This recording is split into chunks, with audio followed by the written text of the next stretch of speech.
என்னிடத்தில் ஜோதிடம் கேட்டு முதல் வாரம் போன ஒரு பையன் அம்மாவோட வந்து ஒரு பொன் ஜாதகத்தை கொடுத்து ரொம்ப நல்லா சூப்பராக பொருந்தி இருந்ததுன்னு சொல்லி நானும் மகிழ்ச்சியாக அனுப்பிடுச்சு.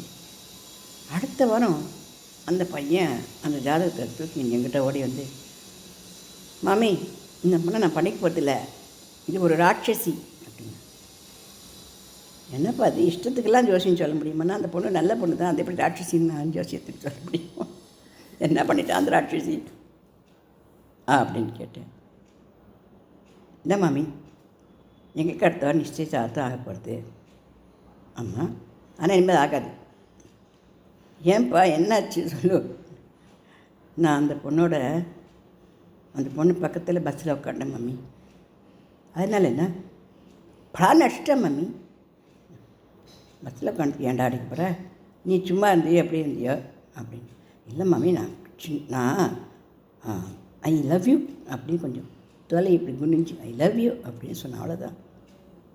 அப்படி நான் சொன்னேன், அதுக்கெல்லாம் அப்படி ஒன்றும் அடிச்சிட மாட்டாளே. அடிச்சா மம்மி சுச்சோ ராட்சச பொண்ணு எனக்கு வேண்டவே வேண்டாம். எங்கள் அம்மா வந்தால் ஏதாவது சொல்லி இதை நிப்பாட்ட சொல்லுங்கள். எங்கள் அம்மா இந்த பொண்ணு ரொம்ப பிடிச்சி படிக்கணும்னு சொல்லிட்டு இருக்கா. எங்கள் அம்மாட்ட கூட நான் சொல்லலை இந்த விஷயத்தை அப்படின்னு. நான் ஜாதகத்தை பார்த்தேன். ஒன்று அடித்தது நீ கல்யாணம் பண்ணிக்க போகிற பொண்ணு இல்லை, நீ கல்யாணம் பண்ணிக்க போகிற பொண்ணு வந்து ட்வின்ஸில் ஒத்தி, அதோட தங்கையோ அது அக்காவோ இருக்கணும், போய் நிறைய விசாரிச்சுப்பார் நேரம் அப்படின்னு. இல்லை தங்கை இருக்கா, ஆனால் 3 வருஷம் சின்னவோ, ஊரில் இருக்கா, படிச்சுட்டு இருக்கான்னு சொன்னான் அப்படின்னு. 3 வருஷம்லாம் சின்னவன் இல்லை, கூடவே வந்த ரெட்டை அதில் ஒத்தியாவோ, கொஞ்சம் போய் விசாரிச்சுப்பார். தப்பாக யோஜனை பண்ணிட்டு கல்யாணம் வேணாம், காட்சி வேணான்னு கூடி வந்த கல்யாணத்தை நிறுத்தாத, இந்த பொண்ணு ரொம்ப நல்ல பொண்ணு அப்படின்னு சொன்னேன். ஐயோ நல்ல பொண்ணா, இதை தான் நான் பண்ணணுமா, சரி நான் விசாரிச்சு சொல்கிறேன் அம்மாவை சொல்லிட்டு எழுந்து போயிட்டான். அதுக்கு அடுத்த வாரம் விஷயம் தெரிஞ்சுது. என்ன அப்படின்னா, அந்த பொண்ணும் இன்னொரு பொண்ணும் ரெட்டை பிரிவு தான். அந்த பொண்ணு 2 வருஷம் படிப்பில் குறைஞ்சிக்கிறதுனால அவள் அப்பா வயசு 2 குறைச்சி சொல்லிட்டார்.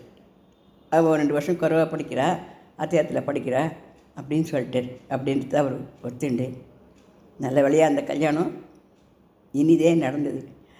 ஆனால் அந்த கல்யாண பொண்ணு தான் கேலி பண்ணேன், மச்சினி வந்து உங்களுக்கு ஆரத்தி சித்தி கொட்டணும், முதல்ல கையில் அடி வாங்கிட்டீங்களா அப்படின்னு. இது ஒரு தமாஷாட்டம் தோணினா கூட ஒரு சில விஷயங்கள் வந்து இந்த ஜாதகத்து வழியால் பார்க்கும்பொழுது நமக்கு உண்மை தெரியும் பொழுது மனசுக்கு நிம்மதியாக இருக்குது. அந்த பையனும் வந்து சொன்னான், அப்புறம் மாமி நீங்கள் சொன்னது கரெக்டு தான், அது அவளுடைய தங்கை தான் அப்படின்னு. அப்புறம் கல்யாணத்துக்குலாம் என்ன கூட்டு ராஜா பச்சார் தான் போங்க.